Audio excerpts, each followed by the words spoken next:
The Treaty of Versailles sought to seek justice by pushing all the accountability to Germany and making sure that they're the ones who have to pay back the most reparations. However, we tell you that this ended bad with conflicts such as the World War II extending to 50 more years. We'd rather preserve generational stability and peace rather than fall into a world with unending chaos. Proud to propose.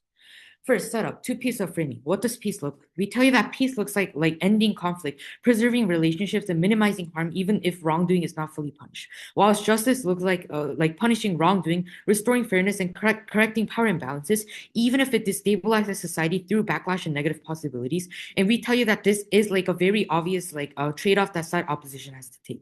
Then, what does our counterfactual look like? Governments, individuals, and societies all have a strong urge and norm to achieve peace, thinking peace is the ideal way for society to fluently run. This looks like systems such as the CJS and treaties prioritizing reparations to both sides rather than pushing a majority of the accountability to one side that is viewed as wrong by the majority of society. Then before moving on, I'll take a PO. All right, moving on to our first argument. Our first argument is on how peace maximizes overall welfare and protects the maximum amount of people.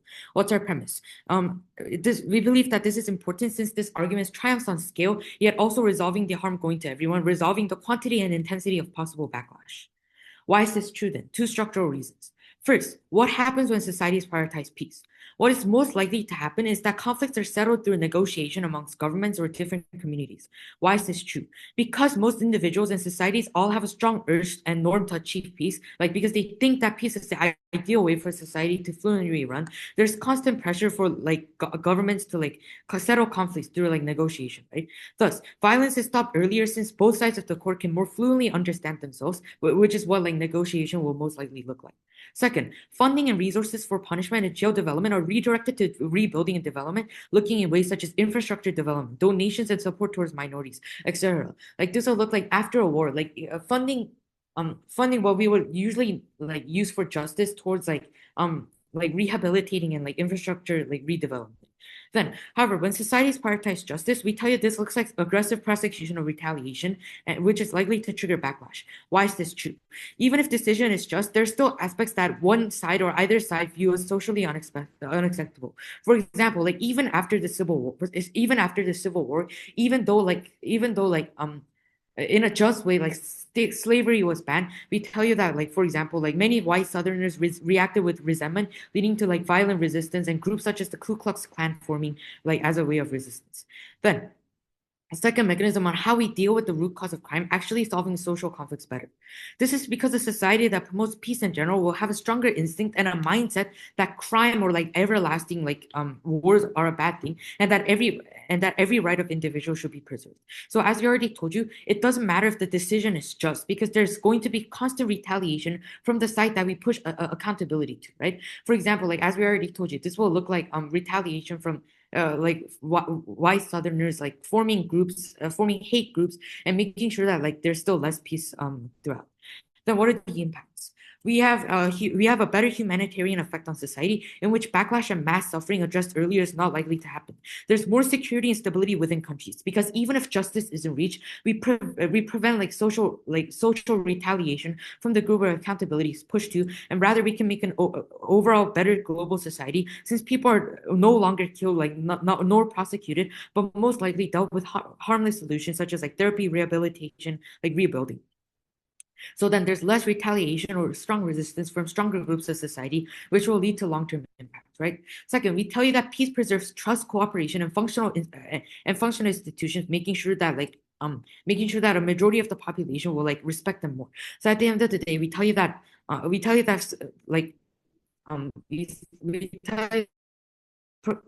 supporting a world that this will lead to supporting a world which just That's time. with just justice will lead to less general.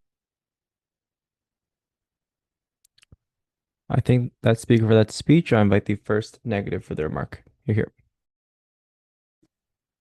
POI preference is verbal. My speech will start on my first. Proposition side wants to give you a deal. They offer to drop their guns and create peace, as long as you forget the atrocities that have been committed to you and everyone you know. If you don't pursue justice against them, sure, you stop further atrocities, you stop the war, but is that really peace? Proposition side's idea of peace is flawed. They don't push for peace. They push for surrender. They want you to give up everything for this notion of peace. If you sacrifice justice for this notion of peace, you are merely inviting the next war. Some key characterizations off the top of my speech. First, peace can be thin and temporary. People are silenced with fear and the violence is paused and it's not over. Secondly, impunity often drives further conflict. Perpetrators keep power, victims lose faith in society, and people seek revenge privately. Thirdly, justice is not only punishment. It also means accountability, truth, and restoring dignity. It signals a clean break from the past. A deal that buys short calm but plans long range is not a success. Some important strategic framing. Firstly, absence of violence is not enough. Real peace needs legitimacy and trust. Secondly, justice builds that legitimacy. So what is our counter model? Our counter model isn't that everybody goes to jail immediately. It's that the leaders and commanders who have done the bad things are punished. They'll have their power removed, their position terminated, and will face other consequences. Now for the burdens. Proposition must prove that sacrificing justice actually produces lasting peace. We argue the opposite. Peace without justice collapses later. So now I'll move on to some rebuttals. First of all, on retaliation. There still is retaliation on both sides. People are still going to be unsatisfied with the deals. They still want more because people are ambitious for their cause. They also tell us about how they solve social problems better. However, they sacrifice the people who have already been harmed. They're not fixing it. They're just temporarily pausing it and forgetting the people who have already been harmed.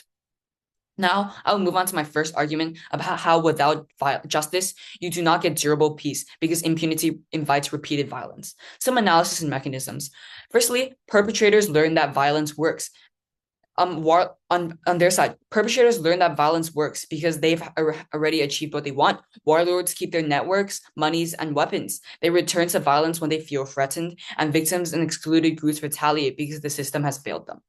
Some impacts of this. Firstly, there's a cycle of conflict because people are dissatisfied. They keep on fighting. Secondly, there's persistent criminality and political intimidation. And thirdly, it is very likely for there to be a future war with the same actors the second the peace is disrupted. On the comparative, temporary calm is not peace. Justice prevents the next war, which matters more than ending this one cheaply. Now I'll move on to my second argument about how justice creates legitimacy, and legitimacy stabilizes society more than deals with criminals. Some analysis and mechanisms.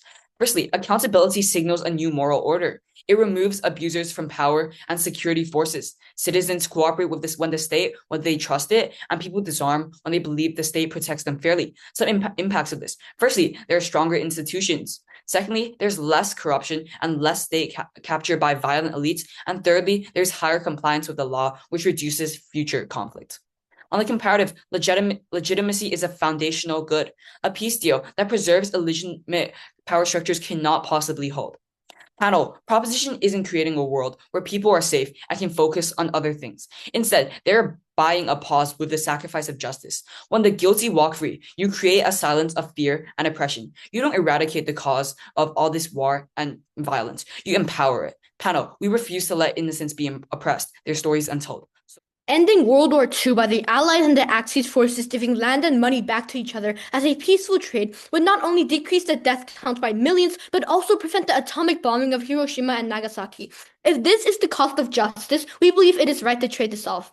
This motion is not about what is right or wrong. It's about if it's worth risking lives. They came up to the podium and talked about how real peace needs legitimacy and trust. And they also gave their model that stated that they were going to relieve people in power and positions, etc. We think that this is where opposition falls, as this motion is not a policy motion, therefore opposition does not have the fiat to be able to create this perfect world. We have to ask them questions. Why would people not backlash? Why would they not get violent in a ruling that is not in favor of them? What stops people from creating organizations like the KKK, right? They also talked about how justice removes abusers from power. Again, why? You need probability analysis to see how this works. Nicolas Maduro or Nicolae Ceausescu of Romania were not defeated for long years, even though people constantly said justice was needed. We believe these are two concrete examples of where justice is not only ineffective, but causes even more harm and retaliation from these abusers, from these dictators. right? Additionally, even if we bite the bullet and say that some perspectives might be ignored for the sake of peace, and some conflicts ignored, but we still believe that the entirety of the world and world peace can be achieved. What does justice look like? It often looks like punishments, right? This looks like penalties, fines, jail times, even the death penalty. Just because you do the right thing, this doesn't mean backlash won't happen. Because this is not a fiat motion, opposition cannot prevent retaliation. Even if powerful people face justice, it doesn't stop their supporters from trying to harm the vulnerable. Even if abusers are out of power, there are secret organizations forming. There are secret organizations such as the KKK who hurt, who terrorize, right? No matter how much people prioritize justice, people blinded by hurt, pride, or anger will harm the minorities and the vulnerable people opposition claims to help. We think that peace can solve and help people better than justice through aiding people and giving them money instead of punishing. For instance, victims of robbery can be provided with extra welfare. This is supporting peace while not creating conflicts, right? What we don't support is putting on a public trial that will only create conflicting sides with different ideologies. We focus on helping those in need, not punishing people. Moving on to my second argument, that peace is universal and stabilizing. 1. People and separate individuals have different definitions of justice, creating conflicts. Second, peace is universal, creating world peace. 3. How justice does not minimize backlash and harm. First, people and separate individuals have different definitions for justice and what action should be punished by which justice, right? For example, one might think that a murderer deserves to get a death sentence, but another might think that 30 years in jail is a valid punishment. In this case, and in most cases, people are going to stand firm with what they think. Like this, since justice is subjective and depends on the beliefs of each society, corporation, or individual, pursuing it often leads to conflict. This is our third mechanism on why it leads to conflict. Some backlashes of this and the compromise and peaceful solutions are seen as betrayals and unjustified acts by certain groups, building up a society where direct violence and punishment is morally justified. Unlike the diverse definitions of justice, peace stands as a more universal in which people think is stopping violence or accepting each other and persevering coexistence, although minor disagreements may occur. Since the broad definition of peace is more likely to fit with most of society, peace functions as a neutral ground for morally divided countries. We think that it's very important for us to note that justice is not objective. Certain governments who are corrupt won't give fair justice, right? This is a simple real-world analysis that opposition misses. However, even the most twisted person has the same definition of peace. Second, as I have already mentioned, justice does not prevent backlash. The emphasis of peace may trade certain perspectives or limit certain individuals, but the impact of world peace is just too great to weigh out. Even if everyone had the same definition of justice, there will be no guarantee of what definition that will be, or if others will fight back for personal reasons, etc., or because they have different ideologies. So 1, we have a political impact. Peace prevents ideological conflicts such as religion wars and wars between countries, in which justice can't claim symmetrical since war is not defined by which country is guilty or deserves to be punished, meaning there is no clear way to justify universal conflicts.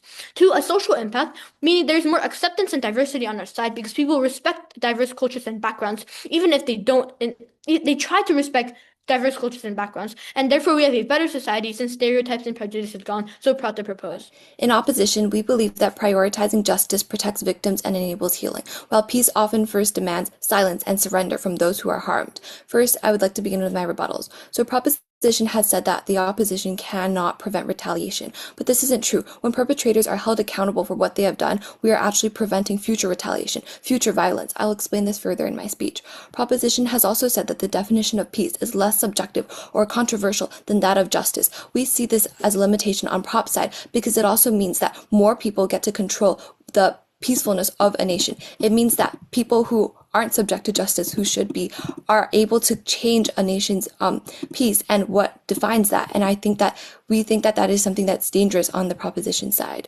Now I'll move on to my argument. Prioritizing justice over peace protects victims and enables healing, while prioritizing peace first will often demand silence and surrender from those who are harmed. When you believe that justice is more important, you don't let the state trade away accountability. Unlike on proposition side, you don't tell victims that their suffering is negotiable and that their rights come second. If you truly want to repair and allow victims to heal properly, are you really going to say to them, you are not the most important group of people in this context or in a post-war scenario, and that we don't owe you anything for your suffering? No, right? However, when proposition prioritizes peace over justice, that is the exact message that they are sending victims, the people that suffered the most harm from what the government has caused.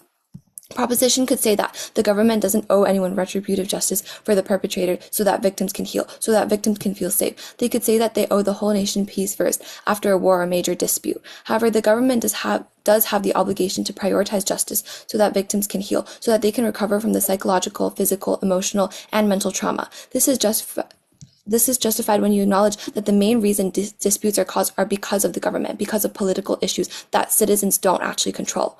When the government prioritizes justice first, it validates the victims' experiences and acknowledges their suffering. By holding perpetrators accountable through retributive justice or justice of any form, the state affirms that harm against individuals is taken seriously, which is essential for restoring the victim's dignity and agency. In opposition, the government enforces accountability, not only empowering victims, helping them heal, but also preventing future acts of violence or violation or retaliation. Prioritizing justice has therapeutic benefits, allowing victims to confront and process their trauma, ultimately contributing to their psychological recovery. Moreover, addressing injustices promotes social cohesion and trust within those groups of people, making justice a moral responsibility that is crucial for the well-being and healing of both individuals and of the society as a whole. The proposition could also argue that by focusing on peace, they enable victims to feel safer because of a peaceful environment. They could argue that justice derails the rebuilding of a distraught community and that retributive justice or justice of any form detracts from national stability. However, they fail to see what would happen if they didn't prioritize justice. Victims, families, and many organizations would start to protest, to retaliate. This goes against the peace that they want to establish through prioritization. The proposition could argue that they prioritize peace to allow a stable national foundation for justice. However, this is invalidated because this kind of peace, after a major dispute, can only be achieved after a long time. During that duration, justice is ignored, something that is much more tangible. If the proposition argues against that and says peace is achieved promptly, then it reveals that they are striving for a surface-level, temporary way to hide chaos. The only right answer is to prioritize justice. They also fail to realize that the government has an obligation to prioritize justice to allow victims to heal. It is a matter of moral responsibility to acknowledge and address their suffering. The impacts of letting victims heal through the prioritization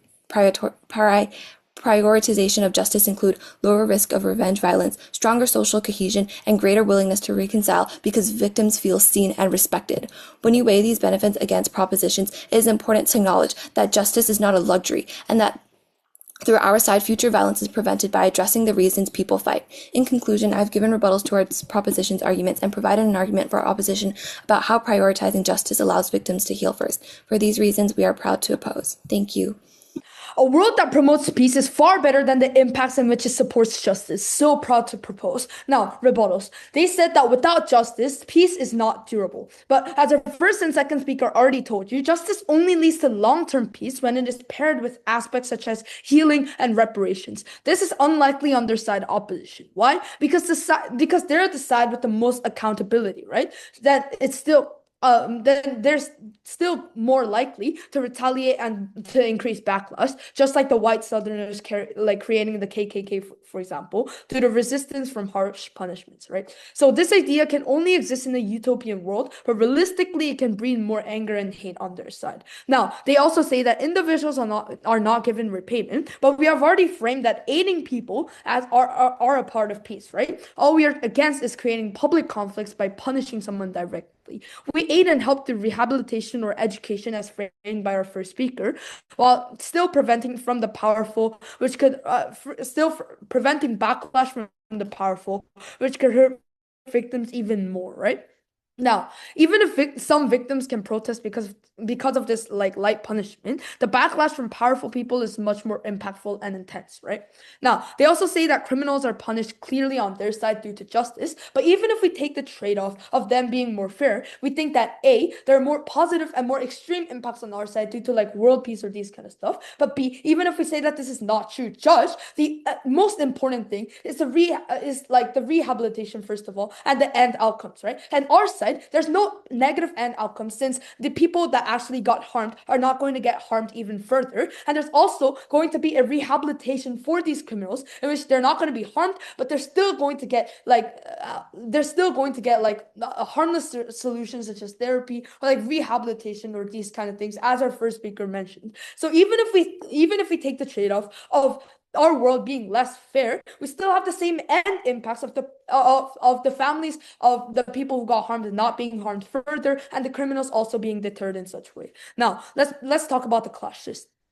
Which side has more positive impacts on major factors, right? What do these major factors look like? It can look like individuals, first of all, but also societies and the general globe as well, right? Now, proposition says that a lot of positive impacts to make causes proposition says that we have a lot of positive impacts to make causes such as individuals, societies, and possibly the world more greater as well. However, opposition says that there's more individual benefit and stronger deterrence of a reoccurrence of crime, also increase government trust, right? We win this clash because we win this clash in scope and intensity, since more people are positively affected if there's global peace and less global conflicts that happen. Also, individuals live peaceful lives in which they receive adequate reparations if affected by crimes or do not get affected in the first place. This helps all individual societies to be more optimistic and lower the crime rates and retaliation rates, along with casualties of war. Judge, this ideal counterfactual that our side proposes triumphs the societal norm of fairness in which the impacts are less applicable and smaller, right?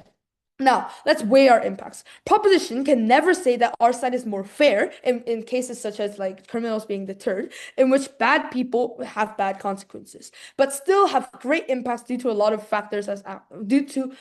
of actors being affected positively, as aforementioned in my clash. Opposition can never say that societies are more peaceful and less violent, but can have more voices within courts heard and more impacts outlined. Now, even if we take the trade-off of fairness and justice within these actors, we still win this debate because of two main reasons. First of all is long-term impact. If there's more global peace and there's no like further harm towards these people that are like perhaps affected by crime, there's more long-term impact since there's less casualties but increased quality of societies and life, right? Just because societies turn to be more optimistic and more peaceful, in which there are less conflicts that affect a lot of people. This is why we win this debate, since our side is more applicable and greater impact. Thank you. Is the absence of violence enough, or does true stability require accountability and legitimate justice? The debate between prioritizing peace versus justice isn't a question, with implications for how societies recover from harm and how to prevent future cycles of violence. Before I begin my case and summary, I would like to offer some rebuttals. The proposition team said that peace will stop suffering immediately, and that more people are positively affected by prioritizing peace. However, victims are able to heal. Like we have explained before, the government needs to prioritize these people because the severity of the damage caused to them. Peace doesn't allow that. Also, peace achieved in the short term in the proposition side doesn't truly positively affect more people. It is rushed and doesn't fully address the root cause. We also know how many lives they help lose if peace is immediately served. But the peace is very unstable due to the loss of trust in the government. So therefore, lives will be lost again a while due to recurrence and restarting of the war. Now on to my case. Justice ensures accountability, which deters future violence and builds a stable environment for the future to thrive. Peace first without justice rewards the bad guys, the aggressors, and punishes the victims, making this so-called peace unsustainable. By actually saying, hey, we want peace, so the bad guys won't get punished yet, you are creating an unjust, corrupt world that ignores the detriment of harms. I accept. What is your metric of good guy and bad guy? Obviously, for Nazi Germany, the Europeans would be the bad guys, and for the Europeans, for the Axis power, the Allies would be the bad guys. For example, terrorists in a country, if they are in that country and, for example, they burn down a building or they cause gigantic harm to the locals and the citizens, of course, they are the ones that need to be punished because they are the ones who caused harm. Now back onto my case. A popular example is the post-genocide Rwanda that shows justice mechanisms were essential to real peace. We do not want to repeat history again and again by saying that peace is more important than justice and doing actions based on that. By focusing more on peace, you are creating an unstable environment, balancing on the fear of the victims to speak up and will inevitably tumble, restarting or even worsening the conflict, creating a cycle of violence, hatred, and injustice. Peace without justice often means a continuation of harm, this time just in silence, an illusion of stability built just on oppression or inequality. An absence of violence is not enough. Real peace needs legitimacy and trust. Justice builds that legitimacy. Our stakeholders, frustrated citizens who were once law-abiding, slowly begin to lose faith in the government's ability to maintain peace. It's not long till they disregard the law and become offenders themselves. Proposition's so-called peace is not peace. It ignores the battles within the victims, trying to keep it in their range towards instead of the attackers being punished. They don't get closure, and the world is still at war. Um, uh, Peace is easily broken and not achievable, and which is why justice needs to be a priority. It protects victims and enables healing, while peace first often demands silence and surrender from those harmed. Without justice, you do not get durable peace, and because of impunity, it repeats violence. We want to emphasize that justice does not mean the absence of peace. It is, in fact, the foundation of it. Panel, choosing between the sides is choosing their continued conflict disguised and masked as calm, prone to break any time and create everlasting conflict, or lasting stability that makes people take accountability for their actions, and the government can make informed decisions without the pressure. Justice provides a clean break from the past, and the final verdict is which side benefits the country. And the proposition creates a world where guilty walk free, where they promote oppression. And peace cannot happen without justice. They did not clearly address our point of war restarting on their side. Angry victims, free criminals, broken false peace all leads to a cycle of war if justice is not rightly served. Proud to oppose. Panel, down the proposition bench, there's no rebuttal to what we say on how peace cannot continue forever without justice and how soon the war will restart. They constantly strawman us, living in their own best case and our worst case. They never acknowledge what we said about how their side is doomed to fail. For this, we already win the round because we have proved that the lives that are lost on our side are doubled on their side, that the war continues on their side while we can stop it once and for all on our side because of justice. This is the most important thing in the round, and this is what will win this debate. What do they tell us over the course of the round? They tell us we can't bring life back and that the casualties of war are very bad on our side. They tell us of how people aren't satisfied with courtroom calls, so there will be retaliation. This is all irrelevant. The only thing that really matters is if sacrificing justice actually produces lasting peace. And like we have told you over and over again, it doesn't. All of our mechanisms and impacts of this have been untouched and dropped, proving that on their side, peace literally cannot happen at all. What have we told you? We've told you how without justice, people don't have trust in the state. The warlocks and people will keep their weapons and they'll fight back the second that they are threatened. All of this goes completely unrebutted on proposition sides. No, how all of their mechanisms hang on this one specific thing that peace happens and therefore a lot of good things happen. But however, we have definitely proved to you that it hasn't happened because you don't have justice. The war will restart. Therefore, proposition side has absolutely zero benefit at all. Panel, as proposition has not rebutted this core claim at all, as it still stands, and as it completely negates every single claim that proposition has ever brought up, we take this debate. Proposition has nothing on how peace is better than justice, while we have told you how justice first will eventually lead to peace. So proud to oppose. Thank you.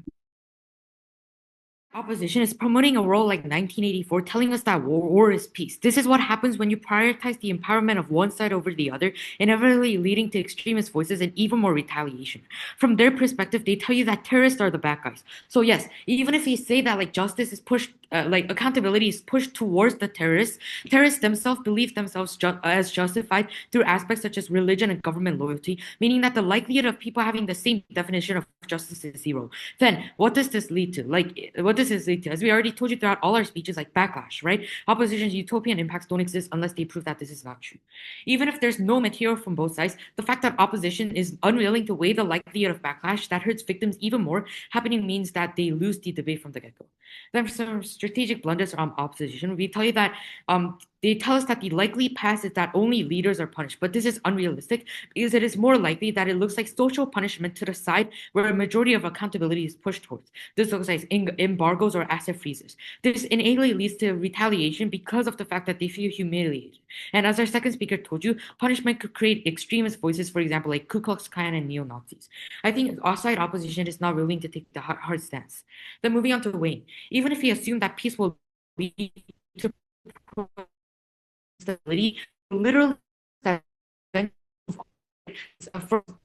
meaning this harm doesn't even happen under our side. Then this motion is not a policy motion, meaning that opposition cannot assert that everyone has the same definition of justice, right? There are totalitarian regimes in society that have like a twisted sense of justice, meaning that they don't have any likelihood analysis because they never told us what like stop people from retaliating back, right? So the key piece of weighing here is that if the neo-Nazis, Ku Klux Klan, and constant spreading of hate and less peace exists, then is justice really worth it? Even though peace still provides aid and reparations for victims, we believe that this is the main metric that we should take. And at the end of the day, since we are willing to trade this off and prove why, we still have more benefits. We win this debate.